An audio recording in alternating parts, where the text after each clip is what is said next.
Thank you, Madam Chair. And since we're talking about the first 100 days accomplishments, I guess I would ask unanimous consent that those 100 accomplishments be submitted for the record. Without objection, so ordered. Thank you, Administrator Zeldin, for joining us today. I appreciate the fact that your very first trip as administrator was to East Palestine, Ohio, along with the Vice President and Senator Moreno and myself and many other people from the state. It was very important to that community because, as many of you know, or if you recall, they experienced a devastating train derailment and chemical fire in the days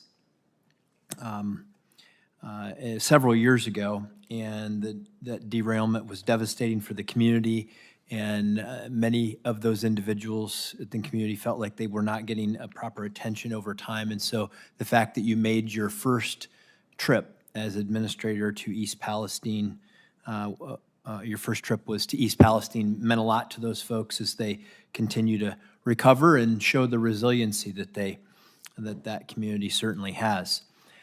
I'm also a proud representative of Ohio and a Great Lakes state. I recognize that I'm the only member of this committee who actually represents a Great Lakes state, and since it is 20% of the world's usable fresh water, I'm going to take pride in that and spend a little time on that today, even though I could talk to you about how some of the environmental rules that we have in this country are actually harming the environment rather than benefiting it, and I would love to update those things. I'm going to spend a little time, though, on the Great Lakes if I could, particularly as it relates to, because we have a lot of issues. We have dredging issues, we have algae blooms, but we have invasive species that threaten the quality of those Great Lakes. It's been an issue for many, many years, and the Asian carp is one of those threats that I know many people in those great fisheries are concerned about. And President Trump issued an executive order directing several agencies, including the EPA, to address the spread of the Asian carp in our waterways.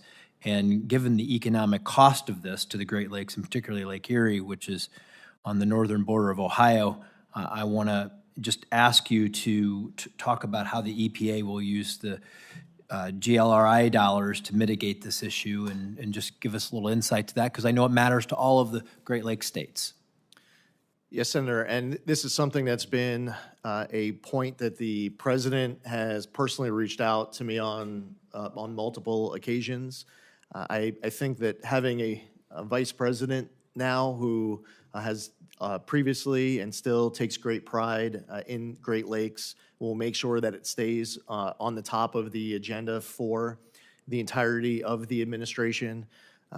The Great Lakes program is one that EPA takes great pride in, has done important work, and that work needs to continue. Working with Congress, hopefully that is fully funded to continue that work to be able to address this issue. Grateful for your advocacy. As soon as I was sworn in, the vice president called immediately saying we're going right away to East Palestine, Ohio, where you were on the ground, and that it was the first visit with urgency from the vice president. So I am sure, and I'm confident, without risking speaking for you, I'm sure that you're also confident that this vice president and this team will make sure that you have that voice, that we're meeting with you as much as you want. We're hearing from you as much as you want on behalf of your constituents to address this. Great. And I know we have more work to do there, but on the Great Lakes Restoration Initiative, I just want your assurance that you're going to be transparent about how those dollars are spent. People will be able to track them, and we will be able to come up with one of those great lists of all the things that we did with the Great Lakes funding. Senator, I want to be transparent on every dollar spent by the agency. Great, thank you. And then finally, I will give you a chance to. The EPA learned a lot. What takeaways do you have from the East Palestine situation with we had rail corridors, chemical fires, things like that? I know that there's still work to do there. What lessons learned have been communicated to you from the team that was working on that? We have to do more faster. We We have to ensure that we're present on the ground instantly. And when I say we, I'm talking about any agency that has any jurisdiction whenever disaster strikes. Delays of just a few days when disaster strikes could end up being critical lost time that ends up compounding the amount of cost it's going to take. Evidence can get lost, and a community's voice might feel like it's not being heard. Then Junior Senator J.D. Vance was on the ground instantly, and the residents of Ohio are highly confident that they haven't missed a beat being able to see you now fill that position. We look forward to working with you on it. As far as lessons learned, it's a lesson in leadership, in making sure that whenever disaster strikes anywhere in the country, that all agencies with any equities are instantly present on the ground and acting, not just reacting, but ensuring that we're heeding those calls instantly. Yeah, I will share one last point on that, because we were on the ground. Governor DeWine had to make decisions about how to respond to that derailment, and I can tell you he did not get access to timely information to make the very difficult decisions that he needed to make.